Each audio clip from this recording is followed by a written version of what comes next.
5e édition festival bi mu nar a am li ko dalee 27 octobre ouais Joël, je m'excuse, je reprends en français. Alors, je suis. Je reprends en wolof. Alors, Wilson, aujourd'hui, on entame la 5e édition du festival Taaru Djiddah Thiaroye Kaw avec le thème les industries culturelles et créatives, levier de développement durable, de cohésion sociale et d'innovation portée par la communauté. Et gis nañu aussi, on a remarqué aussi cette ouverture internationale pour cette 5e édition.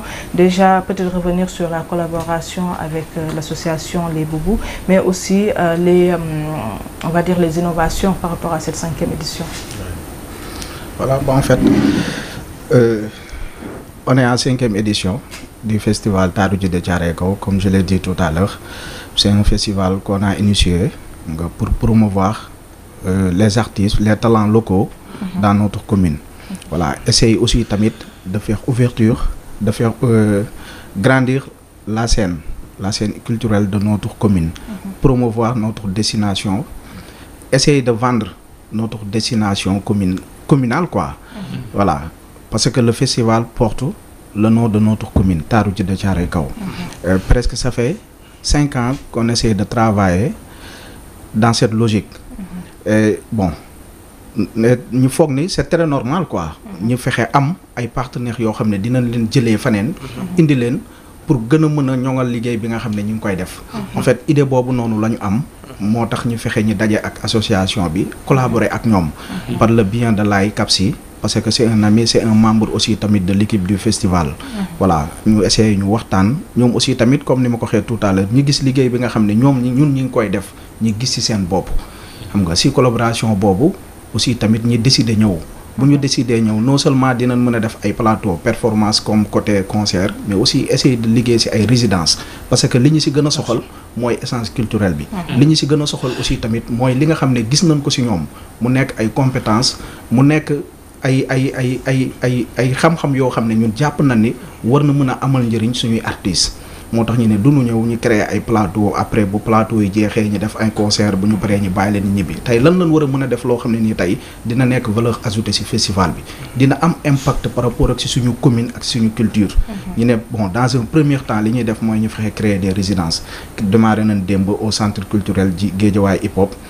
def fa ay résidences ci présence su Fou Malade ci présence su yeneen artistes comme Manji ñeneen ak ñeneen ñoo xam ne ñëw nañ ñu def essence ak le groupe Wantanara liggéey.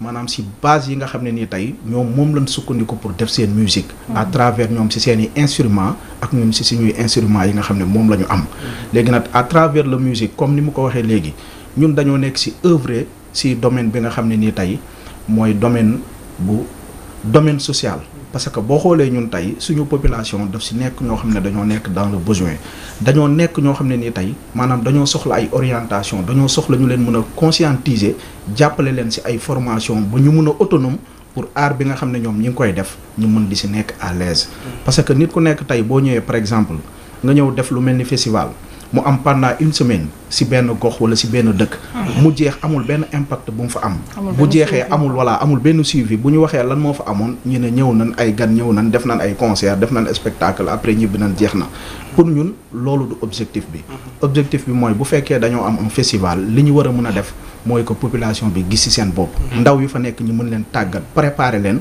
ba tey li nga xam ne nii tey moom moo nekk seen objectif ñu mun ko atteindre voilà ñun nag bon ci logique boobu la nekk ci logique boobu tey la ñu collaborer ak association bi ñoom aussi tamit ñu nekk ci liggéey boobu pendant des années di ko def Sénégal di ko def ci yeneen pays ci biir Afrique voilà tey foog naa ni suñu dajeek ñun c'est pour gën a mën a valoriser li nga xam ne moom la ñu yor jëlee ko fii yóbbu ko ci beneen niveau voilà.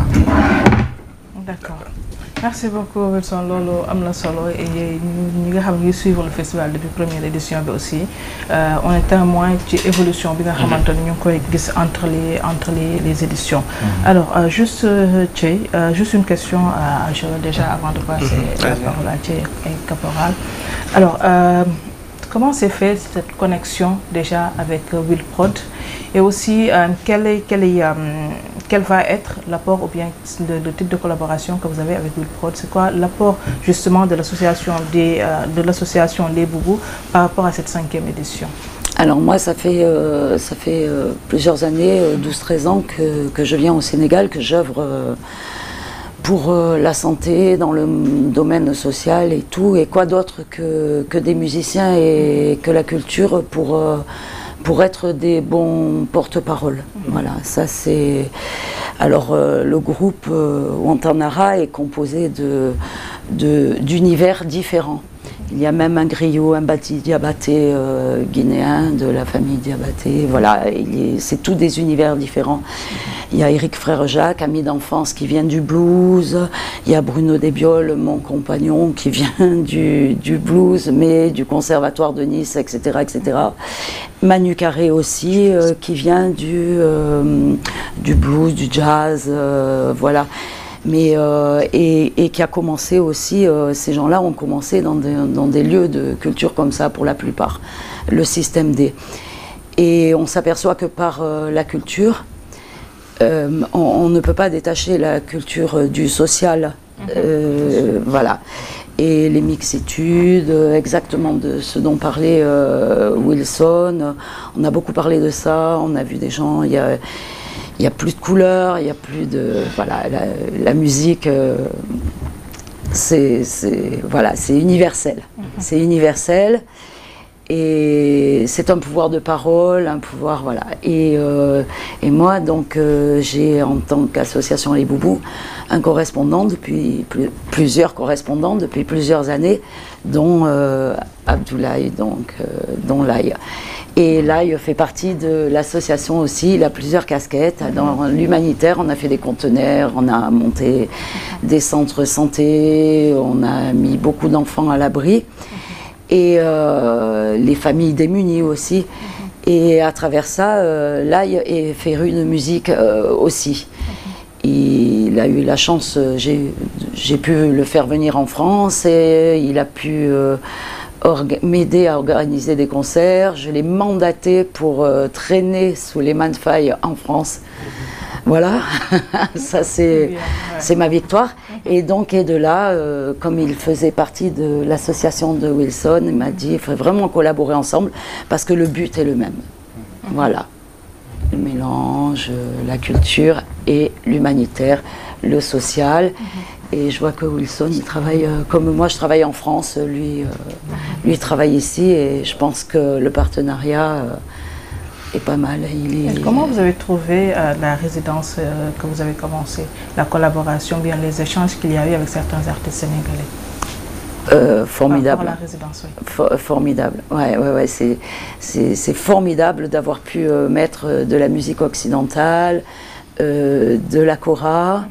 Et puis de mélanger ça avec, on va dire, le mbala ou toute la musique, toutes les musiques traditionnelles qui se mélangent, qui va faire un concert hors de l'autre monde, je pense. Voilà. On est pressé de voir ça, Inch'Allah. Ah ouais, puis on vous attend nombreux là parce que... ouais, on sera, Inch'Allah. D'accord. Peut-être ma première question avant ça concerne Wilson. Votre collaboration avec l'association Les Boubous, c'est une première pour vous, bien ça fait combien d'années que vous collaborez ensemble? C'est une première. C'est une première. Ouais. Ah, d'accord, ça va me permettre de peut-être revenir un peu sur madame. Depuis, en vous entendant parler, c'est comme si vous maîtrisiez le Sénégal. Ça fait des années que vous venez au Sénégal, ou ça fait des années que vous travaillez avec le Sénégal et aussi les musiciens. Déjà, qu'est-ce qui vous a inspiré, ou bien qu'est-ce qui a inspiré l'association pour choisir, ou bien le Sénégal, peut-être vendre la culture peut-être occidentale au Sénégal, et aussi peut-être pour faire une collaboration avec le Sénégal. Qu'est-ce qui vous a inspiré réellement de choisir le Sénégal? Alors, j'ai été famille d'accueil d'un petit Mauritanien. Qui est décédé de soif, et une association m'a sollicité au Sénégal parce qu'elle voyait que je mettais de l'eau un petit peu pour le venger un petit peu partout. Et j'ai été invitée au festival du jazz en 2012 à Dakar par Michael Souma, et qui m'appelle la Sénégaloise d'ailleurs. Et avec une formation française, un groupe français dont Benoît jouait. Et je suis venue, j'ai mis des pompes à eau, puisqu'on m'a sollicité pour ça. À travers les concerts, il a fallu de l'argent pour un peu me soigner du décès de mon petit Tierno. Et puis, en mettant les pompes à eau, je me suis aperçue que les enfants n'avaient pas accès à l'eau. Comme je suis un petit peu, j'aime bien aller au bout des choses, un petit peu, j'ai voulu m'imprégner des mœurs, j'ai voulu comprendre, moi. Pourquoi je mets une pompe à eau devant ce que j'appelle maintenant Dara, à l'époque je ne savais pas. Et que les petits n'ont pas accès à l'eau, moi je suis obligée de venir leur acheter des poches d'eau, je ne comprenais pas. Je me suis imprégnée des mœurs. En m'imprégnant des mœurs, j'ai pu m'infiltrer dans des daras. Si on peut appeler ça des daras, parce que on sait de quoi on parle. J'ai vu des horreurs. J'ai travaillé avec des gens comme l'Empire des enfants, tout ça, parce qu'il fallait nettoyer, parce que moi j'avais pas de structure là. Voilà. Je voyais que tout le monde se foutait des talibés. Moi je me disais c'est pas possible, il faut leur donner la parole. Le seul moyen de leur donner la parole, à part les soigner et essayer de les mettre dans des structures afin de retrouver leur maman au mieux possible, parce qu'on a réussi depuis toutes ces années. Il y a beaucoup de réussites, même s'il y a eu beaucoup de drames. Qui d'autre que les musiciens, qui d'autre que la culture pouvait leur donner une parole, les faire reconnaître et pouvait m'aider surtout, parce qu'il faut récupérer des fonds. Je ne vous cache pas que le Sénégal, il ne se raconte pas, il se vit, dans le bon et dans le mauvais. Et le premier quartier que j'ai fait, c'était Guédiawaye. Je suis une Guédiawayienne. Quand je suis dans l'avion, que les Toubabs me disent « Tu vas à Sali ?» Je dis « Non, je vais à Guédiawaye. » Même les Sénégalais, d'ailleurs. Voilà. Et donc, j'ai un attachement particulier pour ces banlieues. Parce que je les ai côtoyés de près, ces enfants, je veux dire, c'est mon plus gros salaire. Voilà. D'ailleurs, pour la plupart de ces enfants, on s'est payé le luxe de louer un bus et on les veut avec nous au festival. Wilson m'a donné l'autorisation au festival parce que maintenant ils vont à l'école, enfin tout va bien, tout est apaisé. Et ils ont un festival chez eux samedi. Je dis c'est juste pas possible. Voilà, j'ai loué un bus pour faire venir mes petits au festival et merci Wilson. Voilà. Alors, en tout cas, c'est une bonne chose pour nous. Peut-être, déjà, on a besoin d'avoir ces genres de collaboration. Parce que, comme on l'a dit, le Sénégal, c'est un pays qui est ouvert à tous les pays, mais aussi qui est ouvert à tous les continents. Et nous avons besoin d'avoir ce genre de collaboration. Donc, en vous entendant parlant, donc l'association ne pas seulement dans l'aspect ou bien le volet culturel, mais aussi le volet social, tout comme le volet éducatif, le volet éducatif. Maintenant, avant de revenir à Wilson, peut-être pour ma dernière question, qu'est-ce qu'on peut attendre de plus de l'association pour le Sénégal, pour peut-être les musiciens, pour peut-être les artistes, mais aussi pour peut-être l'éducation et aussi les enfants, puisque vous vous préoccupez de ces enfants-là? C'est-à-dire, on a rencontré le maire. Bon, il aide beaucoup le festival. Et le fait de recevoir des Toubabs et plusieurs cultures, ça va promouvoir le festival. L'association Les Boubous, elle a pignon sur rue, on ne peut pas être aimé par tout le monde, hein. Il y en a qui me détestent, on le sait bien, mais il y en a qui m'adorent. Donc l'association Les Boubous, pour ceux qui m'adorent, peut promouvoir le festival de Wilson. En même temps, ça fait vivre un voyage humanitaire et musical à mes artistes. Et ça, j'y tiens beaucoup, parce que pour certains, ils sont parrains depuis longtemps de l'association Les Boubous, ils ont pu rencontrer, de par la musique, donc, puisque ce sont des musiciens, rencontrer leurs enfants. D'accord. Ça a été une grande première. Donc, c'est toute une histoire d'amour et de paix, parce que les parrains musiciens rencontrent les enfants qui parrainaient, qu'ils ne connaissaient pas, à travers un festival pour promouvoir ces jeunes de banlieue qui en valent la peine et qui ont du talent, Donc, ce qui est bien aussi, nous ramenons des images en France de nos grands artistes qui font l'effort de venir, hein, c'est vraiment à la force de leur cœur, et voilà, et qui sont très bien reçus aussi, et merci Will, mais voilà, et cette alliance, je pense qu'elle peut être que productive. Et qu'est-ce qu'elle peut amener justement? Elle peut amener une vie sociale mieux, une ouverture de culture, l'envie d'aller exporter leurs instruments et leur culture, de montrer ça chez moi. Voilà, un petit peu comme un Badi qui est griot, qui joue à Nice, avec un saxophoniste, avec un percussionniste, avec un harmoniciste, de mélanger tout ça et de pouvoir sortir ces jeunes j'allais dire, ils sont des quartiers, c'est hyper important parce qu'ils sont issus de familles défavorisées et ils viennent de quartiers défavorisés. Et quoi qu'il en soit, c'est votre Sénégal de demain. Donc si vous avez des gens fiables, qui ont de l'ambition et qui... et puis d'arrêter d'avoir la réputation de les banlieues, c'est des voyous, faut arrêter avec ça. Moi, le seul gros problème que j'ai eu, je l'ai eu à Dakar, je ne l'ai pas eu dans... voilà, dans les banlieues, quoi. Voilà.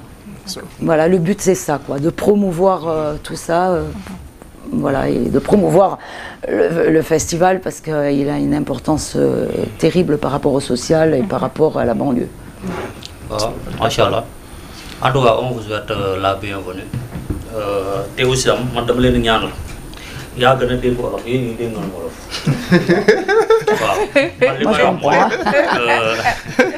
Wilson maanaam wax na ko sànq maanaam depuis début presque ci plateau Bonjour Sénégal lay ñëw xam nga saa yoo amee festival fii lay ñëw ba mu jur lii tey kon yaakaar naa ne lenn dong la patience la ak gëm li nga doon parce que amaana ba nga doon commencé Jidda Caaroy Kaw ba nga ne damay teg samay festival taaru Jidda Caaroy Kaw ñu bëri dañ naan kii moom bàyyi ko foofu dafa dof ak nangam lu ne dégg nga ko mais nga téye muñ jàpp am sa gëm-gëm ba tey yàlla def ngay sa culture ngay dem bay jëlee ay nit fële na la ngay ñëw nga ne leen kaay leen ñu wane leen ak suñu talent yi nga xam ne am nañ ko ci suñu banlieue bi kii wax na ko nee na banlieue d'habitude da nga ko daan tudd ñu naan non ay banditisme ay lu nekk fa nekk mais banlieue moo nekk loo xamante ne richesse bu fa nekk nit ñi buñ ko xamoon kon tey ku jóg Europe rek ci banlieue bi ngay ñëw heureusement elle a compris ba mu ñëwee Géejawaay la ñëw ñu naan ko Géejawaay nag affaire macha allah c'est à saluer tey ñu gis ne man lii damay nekk quoi maanaam benn cocktail boo xamante ne da nga gis ay français yu joué kii tee fi lii benn kora ñëw ku tudd kora rek da ngay tudd Afrique doo tudd Sénégal rek di nga tudd Afrique di nga tudd Numukunda Sissoko di nga tudd ñeneen ak ñeneen ku tudd sabar di nga tudd Tuuti Njaay Kumba Rose ak affaire kon tey ñoo xam ne Afrique ak Europe tey mélange bi nga xamante ne am nañ ko ci côté culture ak culture lu mu mën a apporter ci pas Sénégal mais ci àdduna tey damay am plaisir benn saxophoniste wala benn tubaab boo xam ne day tëgg sabar boo xamante ne day jaar yoon ñaata yoon lañ fi gis ay chinois yoo xam ne dañuy jóge Chine ñëw fii nii di jàng suñu culture bu ñu dem ba Pape Moussa Sissoko dem jàngal leen bu ñu tegee pas da nga naan ñii fa la ñuy jàngee wala fa la ñu yaram ba mën lu ñuy def kon tey lii ne macha allah c'est à féliciter collaboration bi yàlla na gën a yàgg waaw yàlla na durer macha allah mais aussi festival bi li ngeen ci sumb yàlla na maanaam gis-gis bi ngeen ci am pour mu réussir yàlla ngeen am gis-gis bu raw loolu macha allah mais sam dugal ngeen ci loo xamante ne dafa am solo muy enfance xaleel parce que gis nañ jamono ji itam xale yi bu ñu leen bàyyee nu ñu màggee ak seen sago rek du baax mais tey baax na itam xale surtout jamono ji ne nga jéem teel koo cadré xam ne lii mooy àdduna lii du àdduna lii moo baax lii baaxul soo bëggee sa àdduna baax lii bu yoon wi nga jaar boo bëggee sa àdduna bon lii ngay jaar comprendre fi may daanale mooy la question je vais la faire en français mooy boubou pourquoi le mot boubou quoi maanaam parce que on voit que quand on parle de boubou chez nous c'est des grands boubous qu'on porte ak affaire mais le boubou c'est Thierno Habibousso, le petit Mauritanien que j'ai fait opérer du cœur en France. D'accord. Il s'appelait Habibou. Et il voulait surtout pas qu'on l'appelle Habibou, il voulait qu'en France, je l'appelle Boubou. Et il m'avait fait promettre de continuer s'il arrivait quoi que ce soit du haut de ses 6 ans. Le pire est arrivé. Et on a fait ensemble l'association Les Boubous, le logo c'est son visage. D'accord. Voilà. Les rappeurs dans les non tout maanaam métaphore waaw comme tey nu mu waxee buubu benn tur la woon boo xamante ne macha allah mais tey ñun saa ñu ko déggee dañ naan buubu. chez nous macha allah. il se comporte. Oui, je sais. Voilà, je sais. C'est très protecteur. Et puis un boubou pour une maman, c'est très protecteur. Hein, parce qu'on m'appelle Mama Toubab. Voilà. Pardon? Sénégal, la moo sa palaas. J'ai pas compris. Je m'excuse. Entre ceebu jën domoda maafe yaasa mbaxalu Saalum. Bon allez, je vais vous faire plaisir, je vais dire le tchéboudjen. Je sais qu'on n'a pas le droit de dire autre chose. Mbaxalu Saalum sax. Mbaxalu Saalum waaw surtout mbaxalu Saalum après tu ko defal mbaxalu Saalum. Mais juste une dernière question plus sonne, c'est-à-dire qu'une 5e participation, le 5e fois organisé 5e édition bi. Alors déjà vous avez un partenaire, mais l'État parce que il a baissé au tank. Des kilifa réew mi surtout le ministre de la culture, est-ce que waxtaan ngeen ci par rapport à organisation bi te saytu seen taxawaay ñoom la ñu xaar ci lan ngeen di xaar ci ñoom aussi les grands musiciens surtout le banlieue ku wax banlieue wax waxu hip hop waxu musique parce qu'il y a des grands artistes qui sont là-bas. Nan la demee d'abord collaboration wala boog l'État est-ce que vraiment impliqué wu nañ ci de manière générale mais aussi les artistes de la banlieue surtout les ténors wax nga léegi Fou Malade et cetera ndax ñoom dem par nañ pour accompagner leen ci li nga xamante ne ni moo di 5e édition bi. waaw bon en fait man de bu ma sewoon côté état damay bàyyi président maman répondre. comme moom dafa am côté bu mu ñu faytee xam nga foog naa ni xam na situation bi quoi. mais bon man moom à chaque fois je me dis que ni dañuy sant yàlla d'abord. xam nga parce que si lépp looy commencer di ko def rek. comme ni ko sa waay waxee léegi da ngay démarrer ak sa gëm-gëm. xam nga da ngay démarrer ak li nga am mais ak li nga mën. ngay organiser wu si loolu comme ñun nag ay entrepreneur lan avant tout ay entrepreneur culturel lan bu ñu nekkee si benn affaire dañu war a xool pour ñun dañ koy jàppee comme mission maanaam day am wala du am mën nañ ko wala mënuñu ko suñu objectif mooy mën nañ ko te dañ ko war a def dañu war a réaliser projet bi dañ siy dem maanaam man lenn la fanwee les hommes politiques bu ñu décider pour def kenn du leen tere pour ñu def bu ñu engagé woo moins de une semaine dëkk bi yëpp si ñoom la ñuy concentré wu mais pourquoi ñun les acteurs culturels wala artistes yi bu ñu bëggee def dara à chaque fois dañuy dépendre bien vrai que nag am na loo xam ne ñun ñoo ko moom mais actuellement ak contexte dëkk bi c'est très compliqué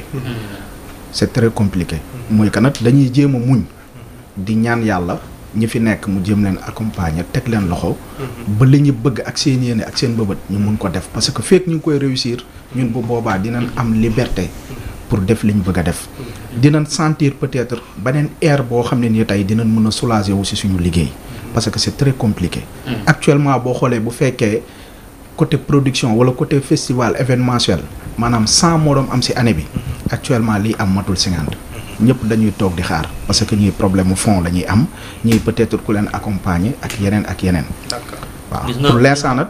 oui maanaam festival yi moom moo xam nga baal maanaam da ngay gis mairie yoo xamante ne de maanaam bu ñu gisee li dañ koy bëgg a jël def ko seen yëfi bopp. parce que waaw accaparé maanaam pas accaparé mais dañ koy bëgg a jël uuf ko def ko lii suñu yëfu bopp la. parce que xam nañu valeur festival xam nañu nu muy jaayee turu dëkk. comprendre mais tey da ngay dem mairie yoo xamante ne amaana moo festival.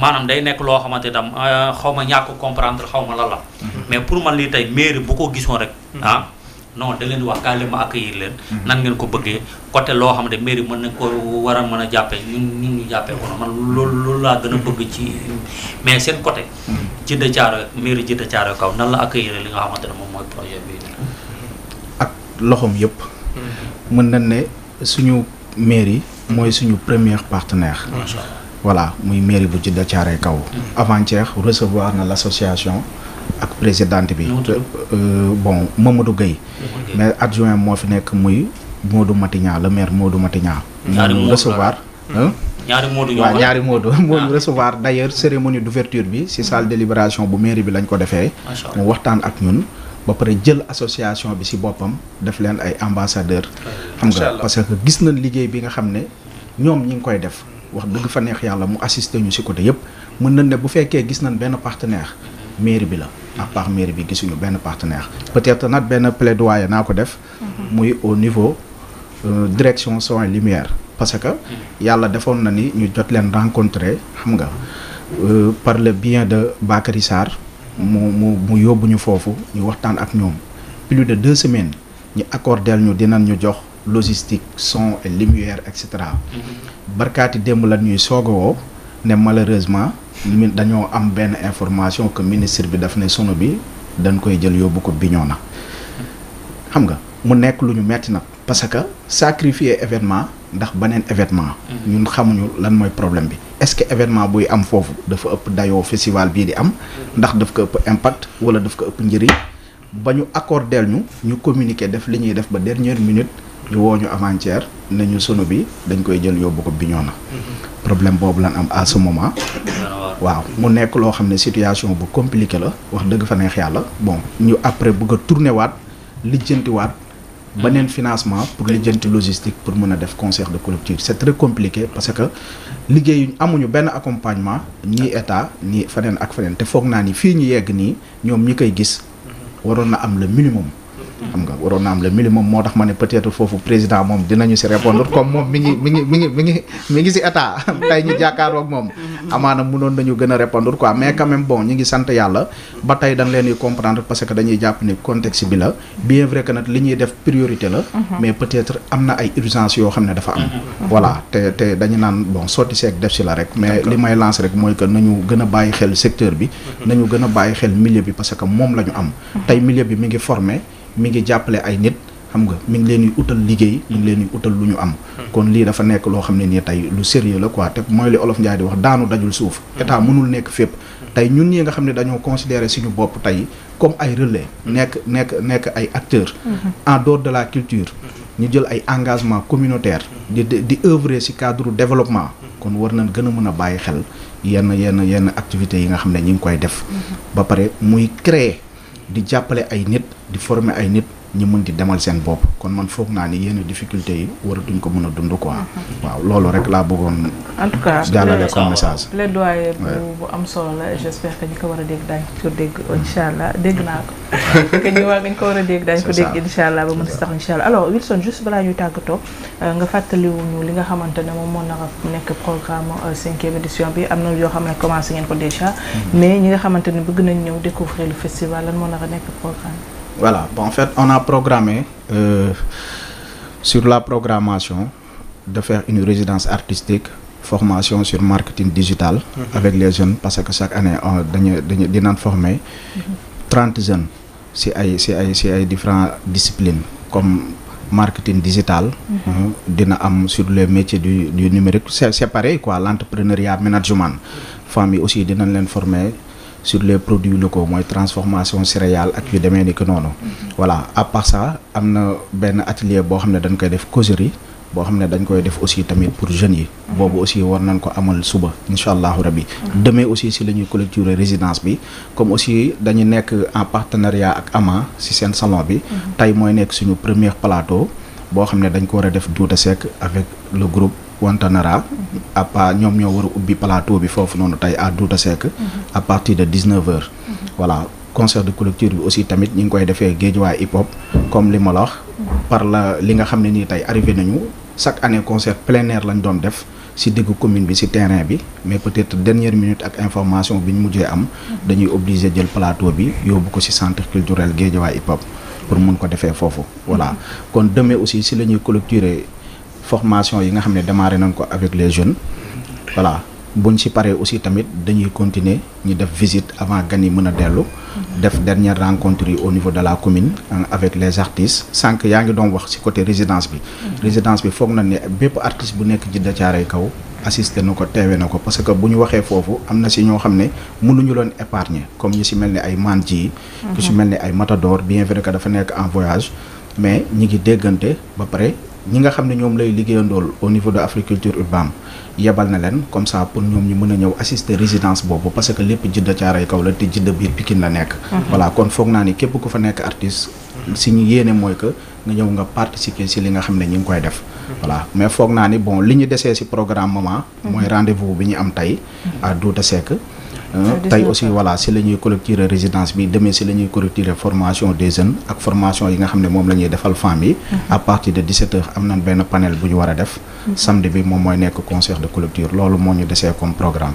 d'accord incha allah en tout cas ñu leen di félicité waat bu baax a baax di rafetlu aussi jéego yi nga xamante ne ñu ngi gis festival bi di ko def mais aussi comme ni nga ko waxee festival aussi dafay participer si tourisme local bi et dina permettre ñi nga xam ne xamuñu woon gox bi xam ko ñi nga xamante ne amuñu woon occasion ñëw fi des festivals c'est toujours aussi une occasion de découvrir yenn localité en tout cas bu dee tàmmoo fa dem wala amu foon soxla festival dina tax ba nit dem découvrir ko nekk fa te loolu dañuy saluer tous les porteurs de projets yi nga xamante ne dañuy gën a favoriser localité yi nga xamante ne fa la ñu dëkk alors Joël avant ñuy vous savez ce que ça signifie tàggatoo? Non. Non, d'accord. Dites-moi. Alors, avant de se dire au revoir, oui. J'aimerais bien qu'on puisse présenter les musiciens. Voilà, qu'ils puissent venir là, qu'on puisse voilà, les présenter. Alors venez les amis. On se permet avec la permission de la régie. Non, c'est bon. Certains peuvent venir là, d'autres là. Et puis vous offrir un petit échantillon de ce qui va se passer. Tu as besoin de la chaise? Oui, un peu sur le côté, ouais. Voilà, on accueille tout le monde. Merci. Mais maman Faye en attendant xam na ñoo xam ne ñu ngi ci YouTube bi la. waaw Mariama Baro moom nee na festival Djiddah Thiaroye Kaw macha allah aimé na mu ngi ko aimé bu baax a baax. Merci. Prenez place.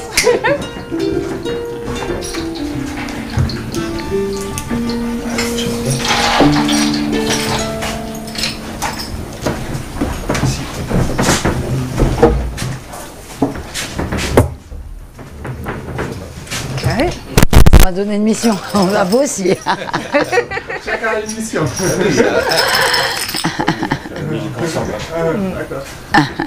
Ok. Voilà. Personne mën nga. Alors, on va jouer en live, c'est ça? C'est ça. D'accord. Alors, on vous suit.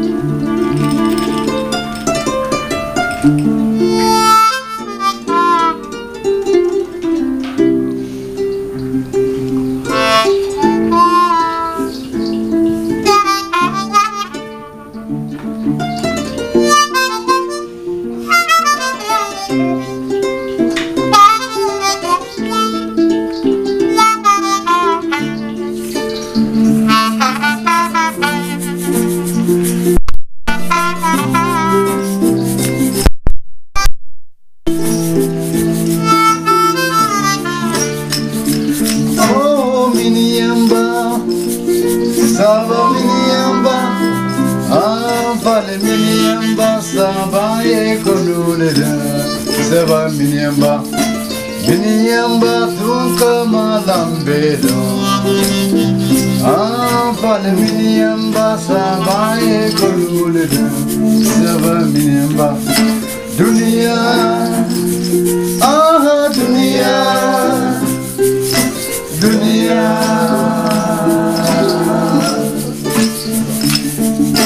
Dunia dunia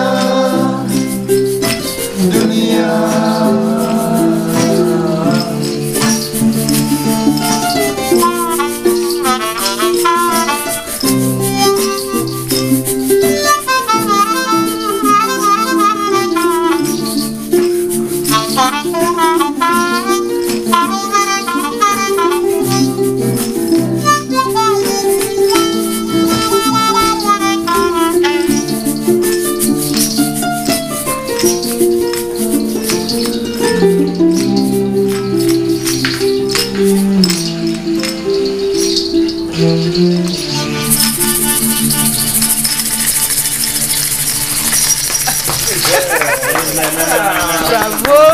Désolé Jeff.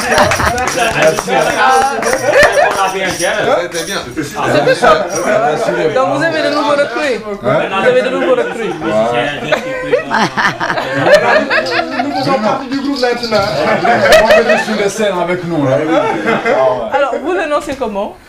Je me présente Mbadi Diabaté. yow loo bokk si Plaisir. di Diabaté yow. Même famille. même famille. ak Côté papa bi rek. ok macha allah. Yow dégg nga olof. Alors, vous c'est comment? Éric Frère Jacques, harmoniciste, chanteur et puis conteur aussi. Conteur. Ah ouais? Ouais, Manu Carré, moi je suis plutôt saxophoniste et enseignant aussi, j'enseigne la musique et compositeur. C'est super. Super. Voilà, Bruno Desvioles, artiste musicien, voilà, percussionniste, plutôt percussionniste, batteur, et un peu chanteur, compositeur, improvisateur. guitariste. Voilà. Alors, Joël, c'est un avant-goût de ce qui va se passer aujourd'hui à 19h à Douta-Sec avec l'association AMA, Wilson. On y sera à 19h, Inch'Allah. Donc, on invite tous les téléspectateurs et internautes à déjà suivre le festival déjà c'est jusqu'au 2 novembre, justement. Voilà, donc, Djidda Thiaroye Kao, on y sera, Inch'Allah. Mais aussi, on ira voir le groupe Wantanara aujourd'hui à 19h à la Maison de la Culture. Merci de la job. moom gisee damaa yaakaar ne acteur film boobu la. ah. Nicolas Cage. waaw.